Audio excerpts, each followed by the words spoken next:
up, Tzu Chi volunteer Zeng Yechuan maintains the water source for the prefab construction crew working in Sanxia, Taiwan. Malaysia Tzu Chi volunteers provide aid and health checks for their Indian care recipients prior to Diwali. Welcome to DaAi Headlines. I'm Anita Lee. Thank you for joining us. In the Philippines, volunteers carried out a Cash for Work program in Palo Leyte province, inviting local residents to help build prefab homes for Typhoon Haiyan survivors. Let's find out how volunteers are preparing lunch in 30 minutes for the some 100 people who come and take part each day. Following Typhoon Haiyan last year, Tzu Chi initiated a Cash for Work program in Palo of Leyte province to build some 700 prefabricated housings. Come lunchtime, volunteers are able to serve food for over 100 residents. And the secret weapon is this. First, mix hot water with instant rice, and then add vegetables before giving it a good stir, and out comes a delicious and healthy lunch.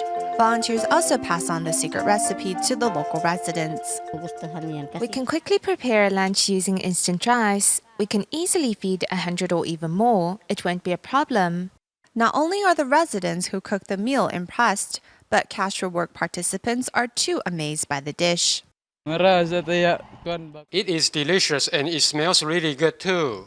This is my first time trying instant rice. I had a lot to eat. I don't mind eating this with every meal. I won't get sick of it because it's just too delicious. This is the only place I will eat vegetarian food. The tasty and healthy instant rice now has Cash for Work participants looking forward to each mealtime. In Taiwan, approximately 300 people help out with the assembly of prefab homes destined for the Philippines in Sanxia, New Taipei City each day. To make sure they all have water readily available, Tzu Chi volunteer Zeng Yechuan treks up a nearby mountain every day to clear away any debris from the water source and check on the condition of the water pipes. These are tasks he happily takes on as he finds Dharma joy in being of service. Morning, I'm going up the mountain to check on the water. The time is 5:30 a.m. and Tzu Chi volunteer Zeng Yechuan is heading up the mountains of Sanxia, New Taipei City. Put the fan cover on the bottom and the filter on top. Then the water is filtrated through here. Yes, all the items were once discarded. I have to make rounds every 2 days to see if twigs or leaves are clogging up the pipes. If so, I will remove them. That way the water won't be dirty. With his expertise in interior construction, laying down water piping was not a problem for Zeng. When I came to the Sanxia warehouse, there wasn't water available, so I went up to the mountain to find a source. When I found one, I laid down pipes to bring it down. Now I'm in charge of the water. Safeguarding the water source each day for the prefab construction crew, Zeng finds the hurdles up on the mountain not to be a problem. There are 2 containers of water. This is the original mountain water. After this container, it's much cleaner. So that one is for the kitchen volunteers to use. The fallen leaves here all have to be removed. If not, they will be carried down with the water. Although trekking up and down the mountain is arduous, Zeng Yechuan gains wisdom with every step he takes. I'm good at asking me to share my story with others that I'm not so good at. Making sure those working on the prefabs have accessible water is a responsibility I happily take on. Willing to do, happy to bear, right? In Tainan, Taiwan, Zhang Jinghui's father decided to become a pomelo farmer 5 years ago after retiring. 3 years ago, Zhang himself decided to quit his job as a social worker and join his father. The pair now tends to their farm the old-fashioned way, without the use of pesticides or fertilizers. While most people would find fallen foliage bothersome, in the eyes of Zhang Jinghui, it is invaluable. There's a lot of dead wood and foliage here, and also weeds cut down by farmers. To me, they are all environmental friendly and free raw materials. Zhang has asked the local cleaning crew to pass on any foliage and dead wood they collect to him. Millipedes and many other microorganisms can be found inside, which makes a perfect breeding ground for all kinds of insects, as they are attracted by the foliage. The excrement of the insects will then nourish the microorganisms. It took Zhang 3 years to make his fruit farm work like a natural forest. As he covered his land in compost, he discovered the symbiotic relationship between insects and plants.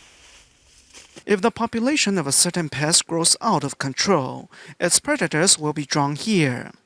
I'm now trying to complete the natural food chain here on my farm. Abiding in his belief of no pesticides or fertilizers, Zhang tries to be as natural as possible in everything he does on his farm. And by going along with the way of nature, Zhang has been rewarded with a bountiful harvest in return. As purification begins at the source, nothing is more important than informing the public about how recycling is done. In Taiwan, a group of 80 students from Zhuling Private High School in New Taipei City recently visited the Shanghai recycling station. Meanwhile, in China's Guangdong province, senior buddy servers from Shenzhen and students from Guanhua Elementary School in Foshan are also doing their part for the planet. The last Monday of every month, Guanhua Elementary School students have a date to recycle.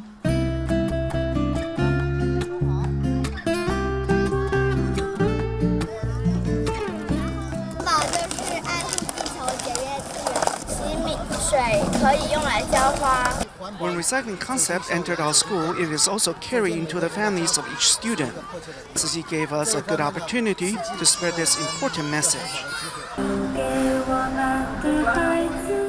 2 years ago, Tzu Chi stepped into their classrooms, bringing conservation ideas with them. Today, the students are learning about making their own eco-friendly enzymes. Eco-friendly enzymes are simple to make. It's something that we can do for the planet. This lesson is a response to our students' eagerness. They said once they learn how, they can share the method with their siblings and parents.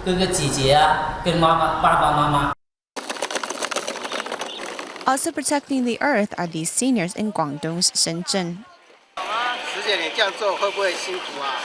It does when I do it for a long time, but I'm still willing to continue on. It makes me happy to do this. Whenever I have time, I'll come to Tzu Chi. I seize each free moment I have to help sort recyclables. With the help of these conservationists, Guangdong province is sure to become the most earth-loving part of China. In this digital age, students from Taiwan's New Taipei City are not too familiar with cassette tapes. We got a lot of them. What is thrown in the incinerator by the cleaning crew is actually a treasure in the eyes of the volunteers. First, you need to remove the 5 screws. Then remove the top plastic covers. Inside, there's 1 copper plate, 1 metal plate, and a small plastic pallet. We need to recycle all these items. At the recycling station, students learn that labels need to be removed to increase the value of plastic bags. Paper needs to be separated by color, and the glue on book spines needs to be removed as well. This whole notebook is white. However, we can't just throw it in the basket. The spine is full of glue, so we need to remove that first. After getting some hands-on experience, the students share what they have learned.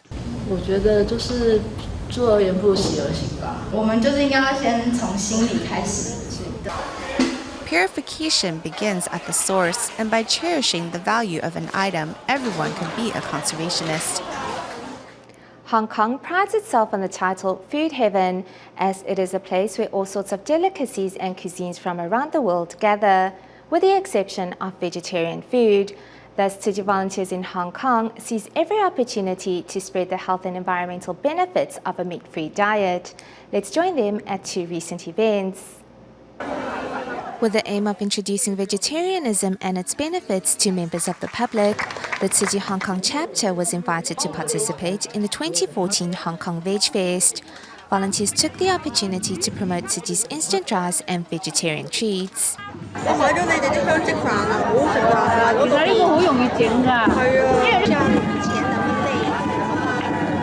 I used to feel exhausted and drained all the time because I got off work after 8 or 9, but since I became a vegetarian, I have been feeling more energized.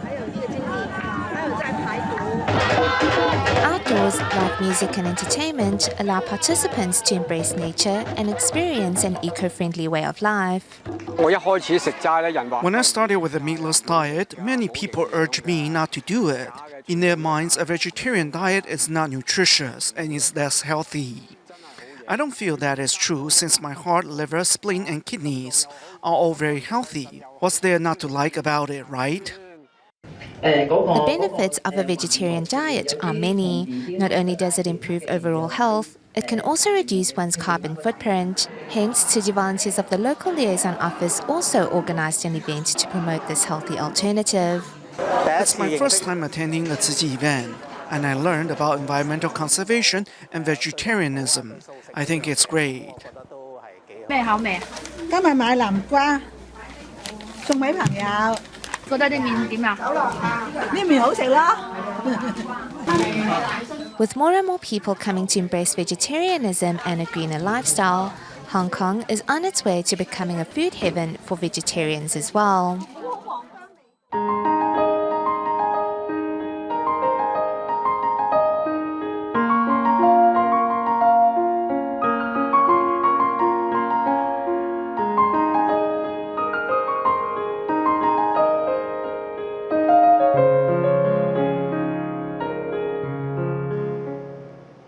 In today's Look on Extinction, we see how the melting of polar ice caps due to global warming has upset the balance of the seas, thus leading to a reduction in fish population, whereas man-made pollution and overfishing are quickly depleting our ocean's resources.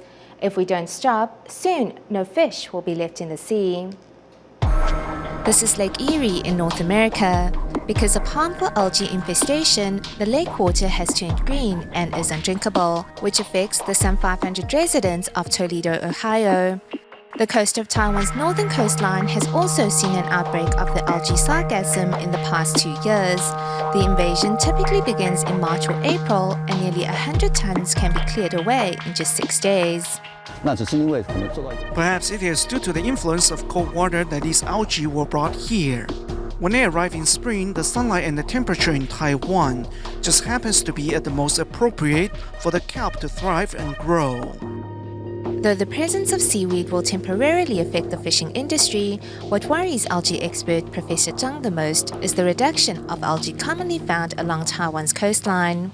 Out in the sea, algae acts just like vegetation on land. They help absorb carbon dioxide and produce oxygen. They also serve as food for many kinds of marine wildlife. If algae begins to disappear from Taiwan's coast, animals who feed on them will also move elsewhere. This will lead to a vicious cycle. Algae are not the only marine life disappearing from Taiwan's coast. The same goes for fish as well. Professor Chen Lishu, who is an expert in this area, says the melting of polar ice caps has made killing frost more frequent. Though events like this have been recorded before, you will find that it has become more frequent. As we investigate a major incident of fish death in 2008 due to frost, most fishermen said they had never seen so many dead fish in some 60 years. But because Taiwan is subtropical in climate, species in temperate zones aren't found here, which proves they came from the north. Of the many specimens killed by the frost that Professor Chen collected, some were fish commonly found in coral reefs around the island, while some were from the deep sea. The evidence shows the ocean is changing, and the disappearance of fish around Taiwan proves it. Though many of the species can still be found, their numbers have been reduced drastically. The next step is typically extinction. Not only do marine life have to adapt to climate change, they also have to cope with pollution and overfishing, which further endangers them.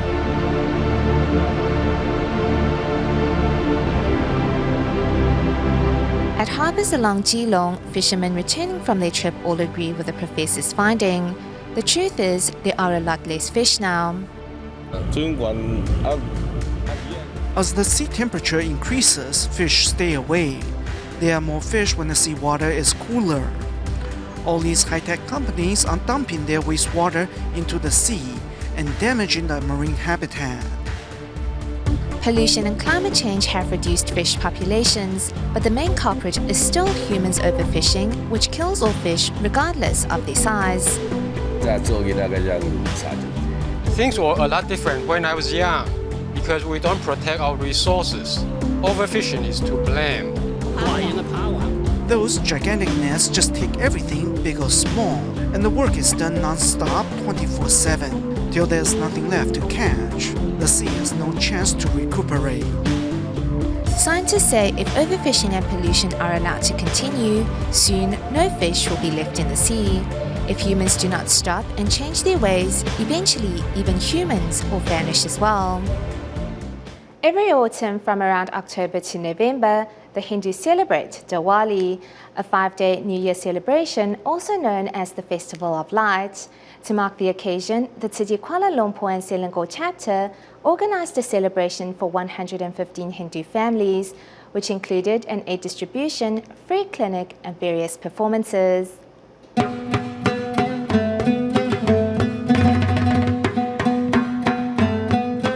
Diwali, also known as the Festival of Light, is one of the most important holidays for Hindus.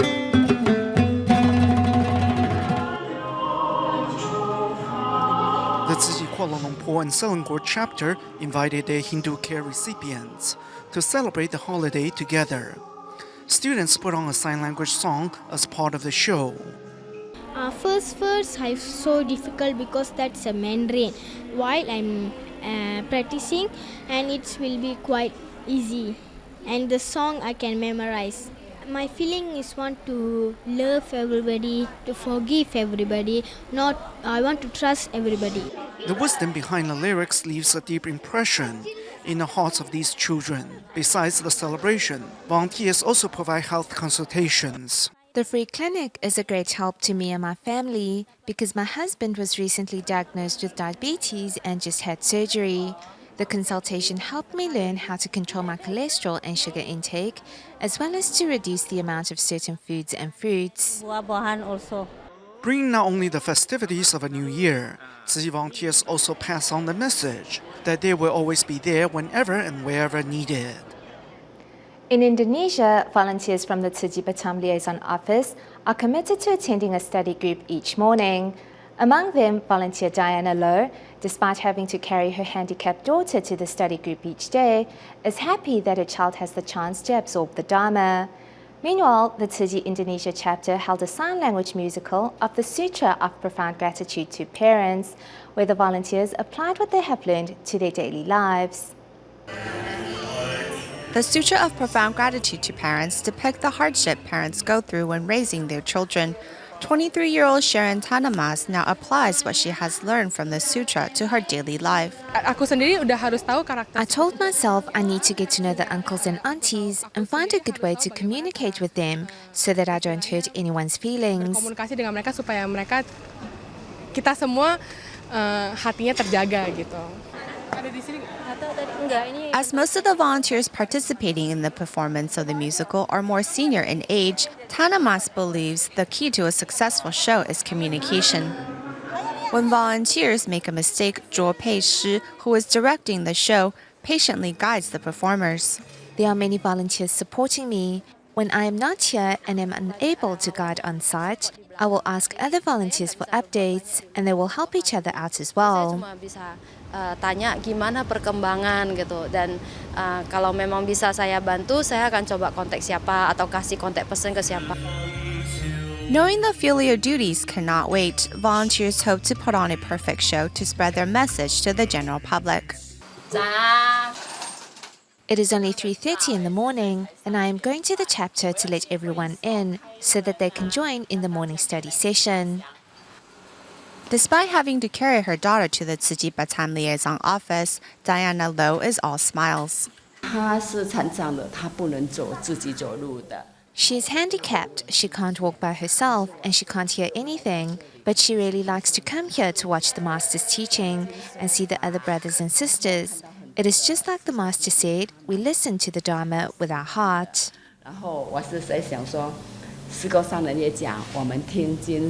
听法是用心在听的。 The presence of Lo's daughter is a motivation for other volunteers to remain committed to the morning study group. Sometimes when I was too tired, I wanted to skip once or twice.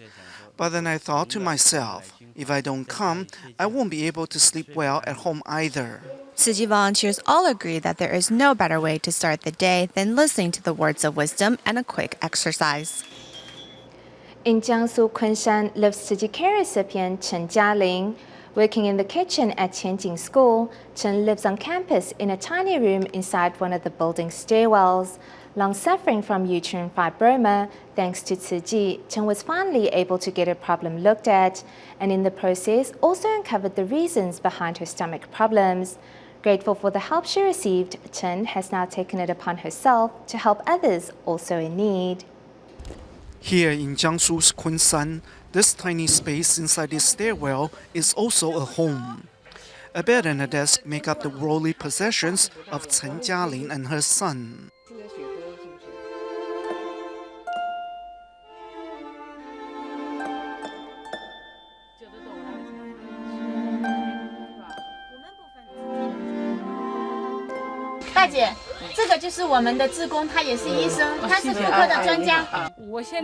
Dr. Liu, who practices at Sanxia Hospital, personally invited Chen Jialing to come in for a free checkup.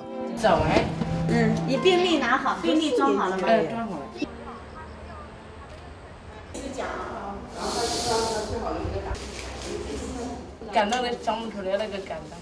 I can't express how thankful I am. I didn't know you would take care of me so. I was so thankful that last night I couldn't sleep. The superintendent of the hospital also offered Chen Jialing a complete ultrasound, which found that in addition to her uterine fibroma, Chen also suffered from kidney stones and gallstones, the hidden culprits of her stomach pain. Tianjin School has a student who suffered major burns on his back from an electric accident. To help, his classmates and their families donated 3 or 5 or 10 yuan. However, Chen Jialing donated 100 yuan. This is someone whose income is minimal and is living life day to day, yet she still donated 100 yuan. She saw suffering and she wanted to do something to alleviate it. I gave the money to the teacher, but the teacher refused it, saying, "You have your own financial burdens." Of course, the teacher was thinking of what was best for me. However, even if I'm poor, if I can help a little, I want to help.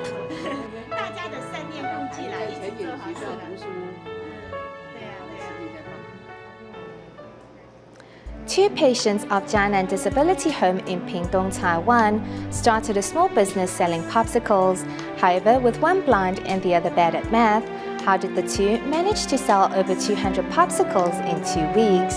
As honesty is the best policy, the home placed a donation box next to the store for customers to put in their change. We leave you with these images at the end of our show. Thank you for watching. Goodbye.